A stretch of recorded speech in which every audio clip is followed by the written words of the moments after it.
The alien ships hung in the sky like black holes swallowing the light. They were massive, their sleek metallic surfaces reflecting nothing but emptiness. For weeks, they had circled Earth, silent and menacing, casting long shadows over cities and towns. The people of Earth watched with a mix of fear and awe as these enormous vessels blocked out the sun, turning day into an eerie twilight. Everyone knew what was coming next, an ultimatum. Jae-min sat in his small office at the Space Research Institute in Seoul. His desk was cluttered with papers, books, and half-empty cups of coffee. On the wall behind him hung a poster of the Milky Way galaxy, reminding him of how vast and mysterious the universe truly was. But right now, that mystery felt more like a threat. He stared at the live broadcast on his computer screen, where the Zetherian ambassador's face loomed large. The creature's features were sharp and angular, its eyes cold and emotionless. Its voice echoed through speakers around the world, clear and chilling. "Humans," it began, its tone devoid of any warmth or compassion. "You have had your time. Your wars, your greed, your destruction. It ends here. Surrender your planet, or we will take it by force." Jae-min clenched his fists under the table. Around him his colleagues whispered nervously, some shaking their heads in disbelief. How could anyone expect humanity to simply give up? Yet deep down, Jae-min understood why the Zetherians thought this way. From their perspective, humans must look like ants scurrying about aimlessly, ruining the very ground they walked on. Still, he refused to believe surrender was the only option.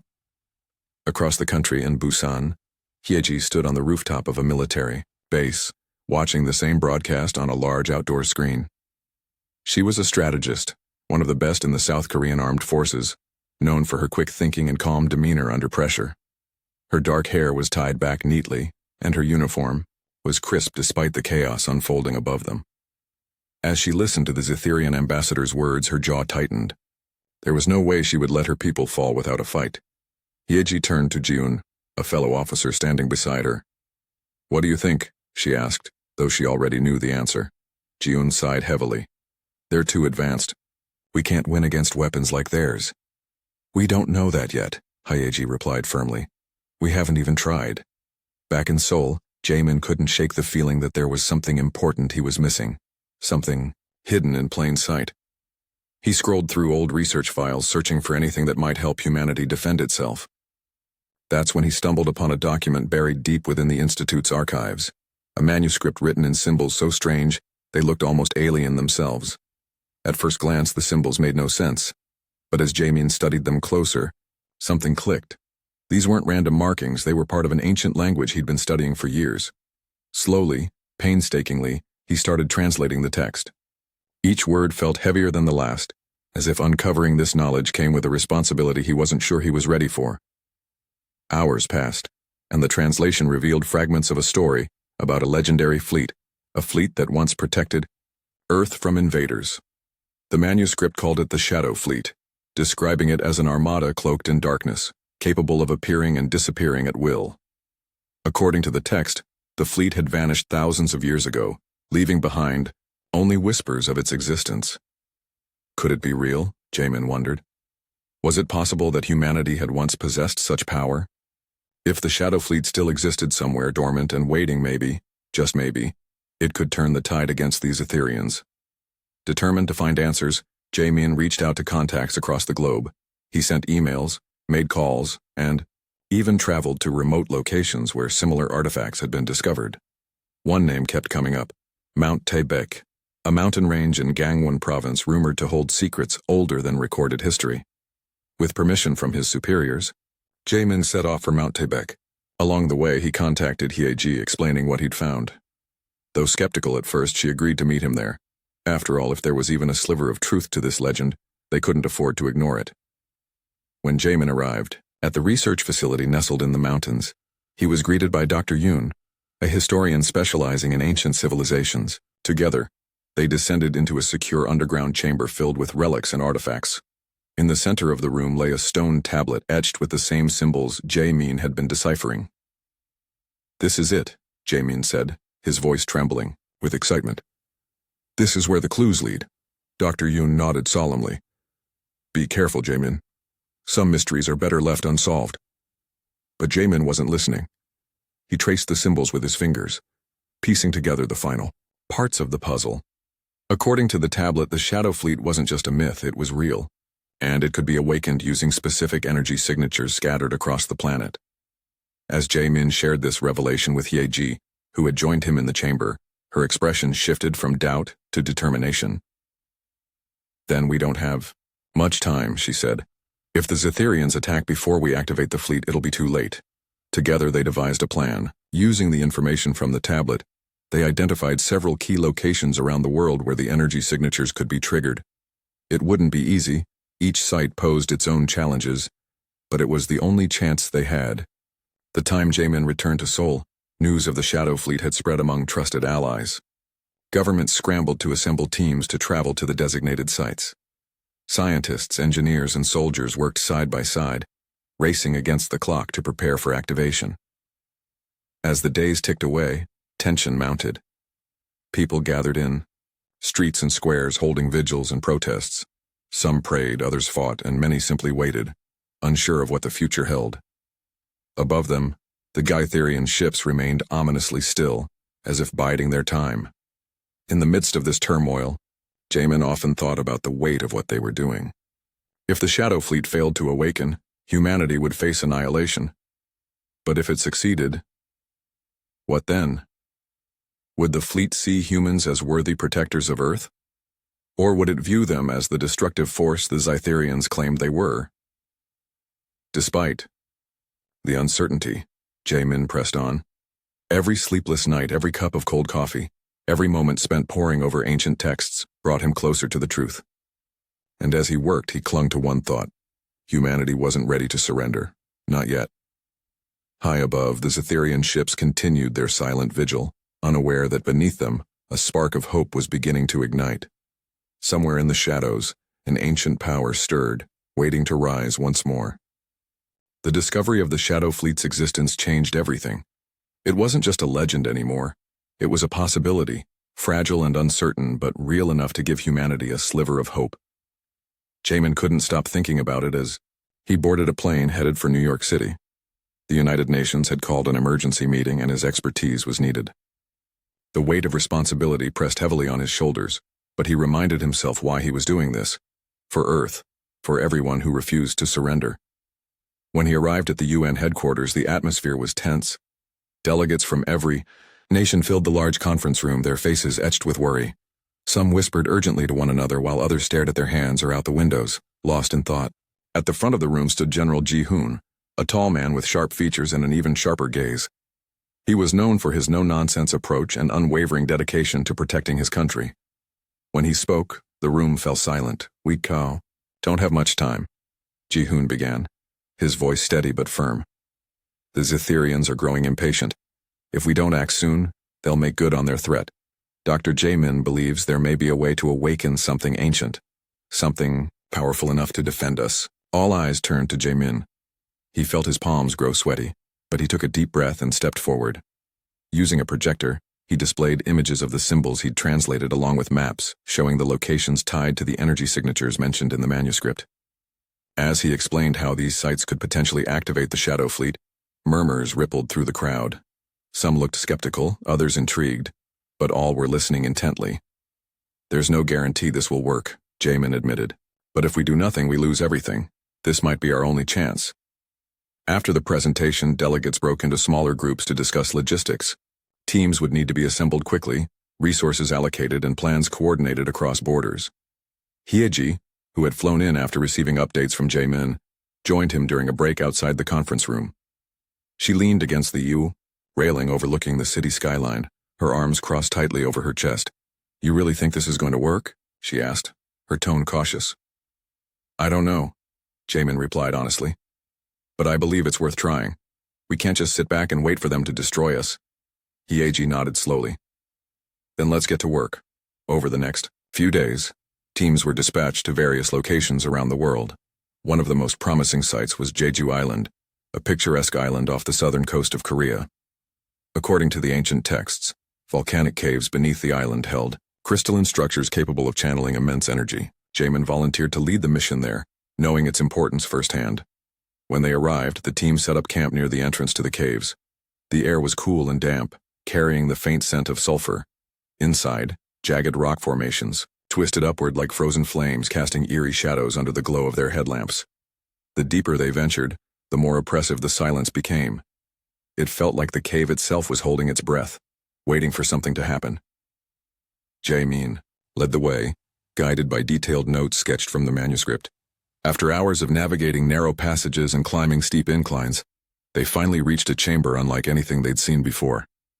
In the center of the room stood a cluster of glowing crystals, pulsating softly with light that shifted between hues of blue, green, and violet. They seemed alive, almost breathing, radiating warmth that contrasted sharply with the chill of the surrounding stone. "This is it," Jae-min whispered, his voice barely audible. He approached the crystals cautiously, his heart pounding in his chest. As he extended his hand to touch one, a sudden surge of energy coursed through him. Images flooded his mind, visions of colossal ships emerging from the depths of space, shrouded in darkness yet radiating power. He saw battles fought among the stars, civilizations rising and falling, and always, the Shadow Fleet standing guard over Earth. When the vision faded, Jae-min stumbled backward, gasping for air. His teammates, crushed to his side, concern etched on their faces. "What happened?" Heiji asked, gripping his arm to steady him. "The fleet, it's real," Jae-min managed to say. "It's been here all along, waiting." Encouraged by the discovery, the team worked tirelessly to activate the crystal formation. Portable generators hummed as cables connected to the crystals, feeding them energy harvested from the surrounding environment. Slowly but surely, the light intensified, filling the chamber until it spilled out into the tunnels beyond. Outside, the ground trembled slightly, sending shockwaves through the forest above. Birds scattered into the sky, startled by the disturbance. Back, in Seoul, news of the successful activation spread rapidly. Government scrambled to replicate the process at other sites identified by Jae-min's research. Each location came with its own challenges: dense jungles in Brazil, treacherous mountains in Nepal, deserts stretching endlessly in Australia. But progress was being made. Every activated node brought humanity closer to awakening the Shadow Fleet. Meanwhile, Hyeji returned to her post in Busan, where tensions continued to rise. Military bases buzzed with activity as soldiers prepared for what many believed would be humanity's last stand. But Hyeji refused to accept defeat. She spent long hours poring over intelligence reports, analyzing potential strategies for defending coastal cities. Her sharp instincts earned her respect among her peers, though she often found herself wondering whether strategy alone would be enough. One evening, as she walked along the beach near the base, Hyeji allowed herself a rare moment of reflection. The waves crashed rhythmically against the shore, their sound both soothing and haunting. Above her, the alien ships loomed silently, their presence a constant reminder of the danger looming overhead. Yet despite the fear gnawing at her gut, Hyeji felt a flicker of determination ignite within her. Humanity had survived countless challenges throughout history, not because they were stronger or smarter than their enemies, but because they refused to give up. As the final nodes neared completion, hidden agendas began surfacing. Not everyone trusted the Shadow Fleet, or believed it would side with humanity. Some feared the fleet might see humans as a threat rather than allies. Others worried about losing control once the fleet emerged. Whispers of betrayal echoed in corridors far away from the public eye, threatening to unravel the fragile unity holding humanity together. Despite these doubts, Jae-min remained focused on the task at hand. Back in New York, he collaborated closely with scientists and engineers to ensure each activation went smoothly. Sleep became a luxury he could no longer afford, but he didn't care. Every success brought them one step closer to salvation, or disaster. On the day of the final activation, Jae-min stood beside General Ji-hoon in a command center miles away from the actual site. Screens displayed live footage from each location, showing teams working furiously to complete their tasks. The tension in the room was palpable, thick enough to cut with a knife. "Are you ready for this?" Ji-hoon asked quietly, his eyes fixed on the monitors. "As ready as I'll ever be," Jae-min replied, though uncertainty lingered in his voice. At precisely noon, the final node came online. A collective cheer erupted in the command center as lights blinked green across the board. For a brief moment, it seemed like they had done the impossible. They had awakened the Shadow Fleet. But as the celebrations began, Jae-min couldn't shake the feeling that their journey was far from over. Somewhere out there, hidden in the vastness of space, these Etherians waited. and when they realized what humanity had unleashed, the true test would begin. High above Earth, the alien ships stirred, as if sensing a change in the balance of power. Below them, the Shadow Fleet stirred too, emerging from the depths of time to reclaim its place as Earth's guardian. The stage was set for a battle that would determine the fate of two worlds, and perhaps the future of the galaxy itself. The race to activate the remaining nodes was a frantic blur of activity. Teams scattered across the globe worked tirelessly, battling not only the elements but also their own fears and doubts. Every second counted, and everyone knew it. The Zetherians had already issued a final warning: surrender or face annihilation, and the deadline loomed closer with each passing hour. Hyeji found herself leading one of the most critical missions yet, activating a node buried deep beneath the icy expanse of Antarctica. The location was remote, harsh, and unforgiving, but its importance couldn't be overstated. If they failed here, the Shadow Fleet might never awaken in time. She stood on the edge of the frozen wasteland, her breath visible in the frigid air, as she addressed her team before setting out. "We've trained for this," she said firmly, her voice cutting through the howling wind. "Stay sharp, stay focused, and we'll get it done." Her words were meant to inspire confidence, but Hyeji couldn't ignore the unease gnawing at her insides. Something about this mission felt off. Maybe it was the isolation, or maybe it was the weight of knowing that humanity's survival depended on them. Whatever it was, she pushed it aside and led her team forward into the blinding white wilderness. Reaching the activation site required navigating treacherous terrain. Snowmobiles sputtered and skidded over uneven ice, while gusts of wind threatened to knock them off course. At one point, a sudden avalanche sent chunks of snow tumbling down a nearby slope, forcing the group to take cover behind a rocky outcrop. Hyeji clenched her teeth, reminding herself that setbacks like these were inevitable. They couldn't afford to panic. Finally, after hours of grueling travel, they arrived at the coordinates. Beneath layers of ice lay an ancient structure, its entrance partially exposed by centuries of shifting glaciers. Using drills and explosives, the team cleared away enough debris to reveal a massive stone door, etched with familiar symbols, the same ones Jae-min had deciphered back in Seoul. Hyeji traced her fingers over the carvings, feeling a strange sense of connection to whoever had built this place so long ago. Inside, the temperature dropped even further. Icicles hung from the ceiling like jagged teeth, and frost coated every surface. The chamber housing the energy node was protected by intricate mechanisms designed to prevent unauthorized access. It took hours of careful work to bypass them, during which time Hyeji kept glancing over her shoulder. Shadows seemed to move just beyond the reach of their lights, though no one else mentioned seeing anything unusual. When they finally reached the node, a crystalline formation similar to the ones Jae-min had described, it pulsed faintly with an eerie blue light. Hyeji supervised as engineers connected equipment to channel energy into the structure. As the process began, the entire chamber trembled violently, sending cracks spiderwebbing across the walls. For a moment, Hyeji feared the whole thing would collapse on top of them, but then as suddenly as it started, the shaking stopped, and the crystal emitted a brilliant flash that illuminated the darkness. "It's working," someone shouted, relief evident in their voice. Hyeji allowed herself a brief smile before turning serious again. "Let's get out of here. We've done our part." Back in New York, Jae-min monitored progress reports from all the teams via satellite feeds. Each successful activation brought renewed hope, but also increased pressure. Governments around the world debated the ethics of relying on an unknown force to defend Earth. Some argued that awakening the Shadow Fleet could have unintended consequences. If the fleet decided humanity wasn't worth protecting, it might turn against them instead. Others pointed out that they didn't have a choice. Surrendering to the Zetherians wasn't an option. Jae-min tried to tune out the political noise and focus on the task at hand. He spent long hours poring over data collected from the activated nodes, searching for patterns or clues that might explain how the Shadow Fleet operated. One discovery stood out. Subtle fluctuations in electromagnetic fields suggested the fleet wasn't merely a machine but a sentient entity capable of making decisions.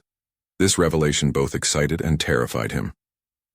What kind of intelligence would emerge? Would it see humans as allies or threats? As the final activations approached, tensions escalated. Rumors of sabotage spread among the teams, fueled by mysterious malfunctions and unexplained delays. In Australia, equipment failed repeatedly despite rigorous testing beforehand. In Nepal, climbers reported hearing strange whispers echoing through the mountains, driving some to abandon their posts altogether. Even Jae-min noticed anomalies. In his research, files disappearing, systems crashing without explanation. Someone, somewhere, didn't want the Shadow Fleet awakened. General Ji-hoon confronted Jae-min about the growing unrest. "We're running out of time," he said bluntly. "If we don't finish soon, the Zitherians will strike first. And if they do—" He didn't need to finish the sentence. Both men knew what failure meant. Despite the obstacles, the teams persevered. Back in Antarctica, Hyeji and her crew fought their way through another brutal storm to ensure the node remained stable. In Brazil, scientists braved sweltering heat and dense jungle to complete their activation. Slowly but surely, the pieces fell into place. By the time the last node came online, humanity held its collective breath. News outlets broadcast updates, non-stop, showing footage of glowing crystals and cheering teams. People gathered in streets and squares, lighting candles and holding vigils. Hope burned brightly, fragile yet fierce, as everyone waited to see what would happen next. Deep within Earth's atmosphere, something stirred. Dark shapes materialized in the sky, silent and imposing. Ships unlike anything humanity had ever seen emerged from the void, their surfaces cloaked in shadow. The Shadow Fleet had risen. For a moment there was silence, not just in the skies above but across the planet below. Then, chaos erupted. The Zitherians, caught off guard by the sudden appearance of this new threat, hesitated. Their ships shifted positions nervously, weapons systems powering up in anticipation of conflict. But the Shadow Fleet moved with precision, surrounding the invaders in a matter of seconds. Communication channels crackled with static as the two fleets exchanged signals, neither side firing a shot. On Earth, people watched in awe as the Shadow Fleet positioned itself between the planet and the Zitherians. It was clear now that the ancient armada intended to protect Earth. But at what cost? No one dared celebrate just yet. Too many questions remained unanswered. In Seoul, Jaemin stared at the screen displaying live footage of the standoff.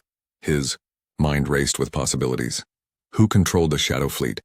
What did it want? And why had it chosen now to return after millennia of dormancy? Hyeji joined him shortly afterward, her expression unreadable. "Do you think it's over?" she asked quietly. "I don't know," Jaemin admitted. "But whatever happens, next we're not alone anymore." Outside, the sun broke through the clouds, casting golden light over the city. For the first time in weeks, the alien ships overhead receded slightly, retreating beyond Earth's orbit. Whether this was a temporary reprieve or the beginning of something greater remained to be seen. But for now, humanity had survived, and the Shadow Fleet stood watch, ready to defend its charge once more. The appearance of the Shadow Fleet changed everything. For days, the world held its breath as the massive ships hovered silently between Earth and the Zitherian armada. The standoff was tense, with neither side making the first move. Humanity watched in awe and fear, unsure whether salvation had arrived, or if something even more dangerous had been unleashed. Jaemin spent most of his time in a small office at the United Nations headquarters in New York, surrounded by maps, research, papers, and live satellite feeds showing the positions of both fleets. His mind raced constantly, trying to understand the nature of the Shadow Fleet. Was it truly sentient? Did it recognize humanity as allies, or as a threat? He couldn't shake the feeling that they were dealing with something far beyond their comprehension. Hyeji, meanwhile, remained stationed in Busan, overseeing military operations while keeping an eye on global developments. Though the immediate danger seemed to have passed, she knew better than to let her guard down. Her instincts told her this calm wouldn't last forever. She spent hours reviewing intelligence reports, studying patterns in the movements of both fleets, looking for any sign of what might come next. One evening, Jaemin received a call from Hyeji. "Have you noticed anything strange?" she asked without preamble. "What do you mean?" he replied, rubbing his temples. Lack of sleep was starting to take its toll. "The Zitherians aren't leaving," she said. "They're still out there, watching. And the Shadow Fleet, it's not moving either. It's like they're waiting for something." Jaemin frowned. "Maybe they're communicating, trying to figure each other out. Or maybe we're missing something," Hyeji countered. "What if the Shadow Fleet doesn't see us as allies? What if it decides we're part of the problem?" Her words sent a chill down Jaemin's spine. He hadn't considered that possibility before, but now it haunted him. Could the fleet turn against humanity? After all, humans had done so much damage to their own planet. Would the Shadow Fleet see them as unworthy protectors? Back in Antarctica, Where Hyeji's team had activated one of the nodes, strange occurrences continued to plague the scientists stationed there. Equipment malfunctioned inexplicably, readings fluctuated wildly, and some crew members reported hearing whispers in the wind, voices speaking in languages no one recognized. At first, these incidents were dismissed as stress or fatigue, but as they grew more frequent, even the skeptics began to worry.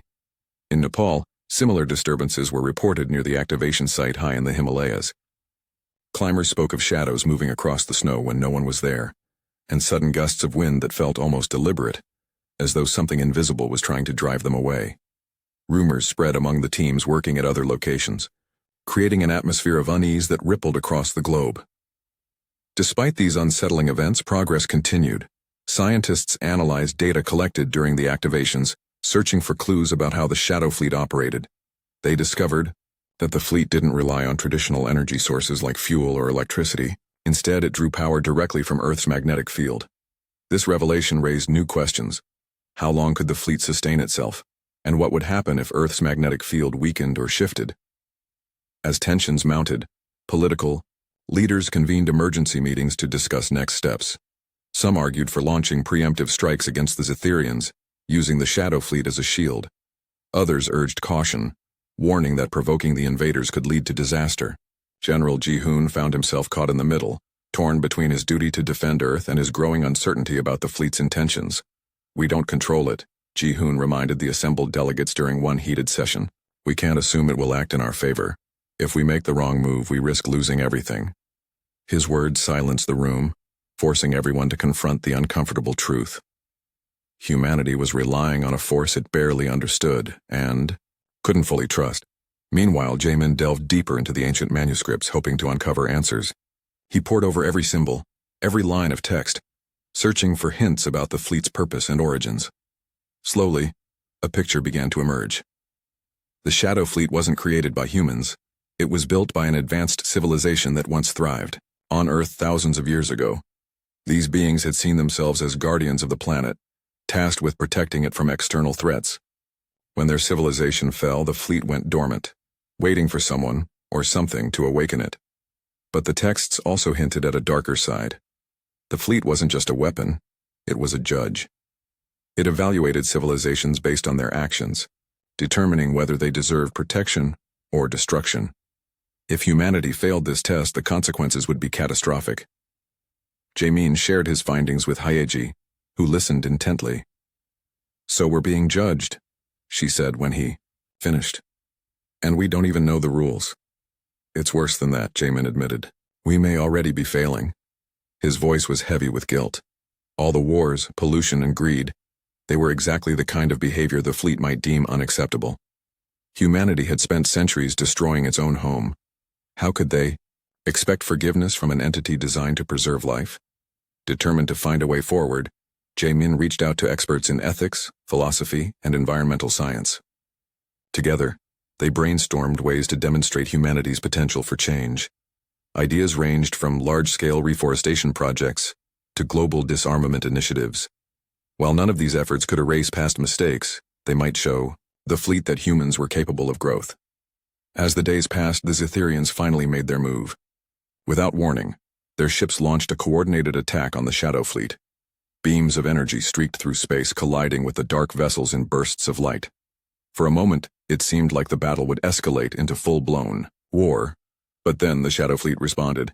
Its counterattack was swift and devastating. Sleek ships moved with impossible speed, disabling entire squadrons of Zetherian vessels without firing a single shot. Instead, they emitted pulses of energy that disrupted the invaders' systems, rendering them powerless. Within minutes, the HFY Zetherians retreated, fleeing beyond Pluto's orbit. On Earth, celebrations erupted as news of the victory spread. People poured into streets and squares, cheering and embracing one another. For the first time in weeks, hope replaced fear. The Shadow Fleet had saved them, but at what cost? Jamin and Hyeji exchanged a glance over a video call. Neither of them felt like celebrating. Too many questions remained unanswered. Why had the fleet intervened? What did it want from humanity? And what would happen if the Zetherians returned? That night, Jamin stood on the rooftop of the UN building, staring up at the stars. The Shadow Fleet remained in orbit, silent and watchful. Its presence was both comforting and unnerving, a reminder that humanity wasn't alone in the universe, but also that they weren't in control. Somewhere out there, an ancient intelligence waited, judging, deciding. Haiji joined him via phone, her voice soft but steady. "Do you think we passed the test?" "I don't know," Jamin replied honestly, "but I think we've been given a second chance. Whether we deserve it or not, we have to make the most of it." Below them, cities glowed faintly against the darkness, fragile yet resilient. Despite everything, life on Earth carried on. People laughed, cried, loved, and dreamed, unaware of the forces watching over them. In the vastness of space, the shadow fleet lingered, ready to defend its charge or deliver judgment. For now, humanity had survived. But Jamin knew this was only the beginning. The aftermath of the Zetherian retreat left Earth in a state of cautious relief. The Shadow Fleet remained in orbit, its dark ships casting long shadows over the planet below. Humanity had survived, but the victory felt hollow. Too many questions lingered, unanswered and unsettling. What did the fleet want? Why had it chosen to protect Earth now, after millennia of silence? And what price would humanity pay for its intervention? Jamin sat alone in his office at the United Nations headquarters, staring at stacks of research papers scattered across his desk. His mind was a whirlwind of thoughts, each one more troubling than the last. The ancient texts he'd studied suggested that the Shadow Fleet wasn't just a weapon. It was a guardian with its own sense of justice. It judged civilizations based on their actions, deciding whether they deserved protection or destruction. This realization weighed heavily on him. Had humanity passed the test, or were they simply being given a temporary reprieve? Hyeji, stationed in Busan, shared Jamin's unease. She stood on the rooftop of the military base, watching the night sky. The alien ships no longer loomed as menacingly as before, but their absence was almost worse. It felt like waiting for the other shoe to drop. Hyeji clenched her fists tightly, trying to push aside the fear gnawing at her gut. For years she had trained to defend her people against threats from within their own world. Now she faced something far greater, something she couldn't fight with guns or strategy. "Are we ready for this?" Ji-un, another officer, asked quietly as she joined Hyeji on the rooftop. Her voice carried a note of uncertainty. "No," Hyeji admitted, "but we don't have a choice." Across the globe, governments scrambled to adapt to the new reality. Leaders debated how to interact with the Shadow Fleet, if such interaction was even possible. Some argued for sending messages of gratitude, while others urged caution, fearing that any attempt to communicate might provoke retaliation. In the end, they decided to observe and wait, hoping the fleet would reveal its intentions in time.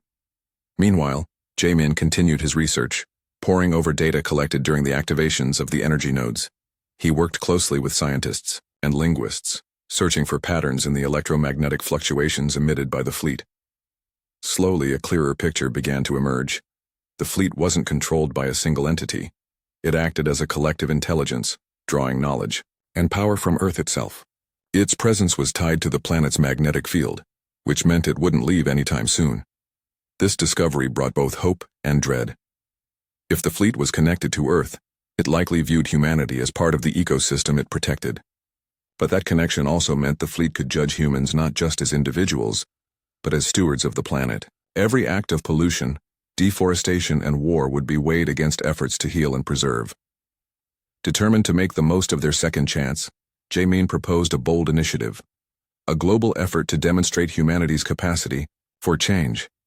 Working with environmental scientists, ethicists, and policymakers, he helped draft plans for large-scale restoration projects. Forests would be replanted, oceans cleaned, and renewable energy sources prioritized. Educational programs would teach future generations about sustainability and responsibility. It was an ambitious goal, but Jamin believed it was necessary, not just to appease the fleet but to ensure Earth's survival. Hyeji supported the initiative wholeheartedly, using her position to rally military resources for humanitarian efforts. Troops once trained for combat were redeployed to assist in disaster relief and conservation work. Factories previously used to manufacture weapons were repurposed to build solar panels and wind turbines. Slowly but surely, the world began to transform. Yet not everyone embraced these changes. Powerful corporations resisted regulations aimed at reducing emissions, claiming they would cripple economies. Political factions accused governments of bowing to an alien force, arguing that humanity should assert its independence. Protests erupted in cities around the globe, fueled by fear and mistrust. The unity forged during the crisis began to fracture, under the weight of differing opinions. Amidst the chaos, Jamin and Hyeji stayed in constant contact, sharing updates and offering support. They knew the road ahead would be difficult, but they refused to give up. One evening, as they spoke via video call, Jamin voiced a thought that had been weighing on him. "What if it's not enough?" he asked softly. "What if the fleet decides we're still too destructive?" Hyeji hesitated before responding. "Then we keep trying. We can't control what the fleet does, but we can control what we do. If we give up now, we've already lost." Her words resonated deeply with Jamin. He realized that humanity's survival depended not just on technology or strategy, but on unity and trust. Despite their differences, people had come together in the face of annihilation. That spirit of cooperation needed to endure, even when the immediate threat had passed. As weeks turned into months, signs of progress became visible. Smog-choked skies cleared in industrial cities, replaced by blue horizons. Rivers once polluted, with waste flowed clean again, teeming with life. Communities banded together to restore ecosystems and protect endangered species. Though challenges remained, there was a growing sense of hope, a belief that humanity could rise above its flaws. In space, the Shadow Fleet remained watchful. Its ships moved silently, occasionally shifting positions but never leaving Earth's orbit. Scientists speculated that it was monitoring the planet, evaluating humanity's efforts. Some claimed to detect subtle changes in its behavior, patterns in its movements that seemed almost approving. Others dismissed these observations as wishful thinking, but Jamin chose to believe they meant something. One night, Jamin returned to Mount Tebek, where it had all begun. Standing in the underground chamber beneath the mountain, he gazed at the glowing crystals that had first awakened the fleet. He placed his hand on one, feeling its faint warmth pulse beneath his palm. Visions flickered in his mind, images of a brighter future where humans lived in harmony with their planet and the stars above. When he emerged from the cave, Hyeji was waiting for him. She smiled faintly, though her eyes betrayed the same mix of hope and apprehension he felt. "What happens next?" she asked. "I don't know," Jamin replied honestly, "but I think we're building something worth protecting." Together they walked back toward the entrance, their footsteps echoing softly in the quiet night. Above them, the stars shone, brightly infinite and unknowable. Somewhere among them the Shadow Fleet waited, ready to defend Earth, or deliver judgment. Whatever the future held, humanity had taken the first step toward proving it was worthy of a second chance. For now, that was enough.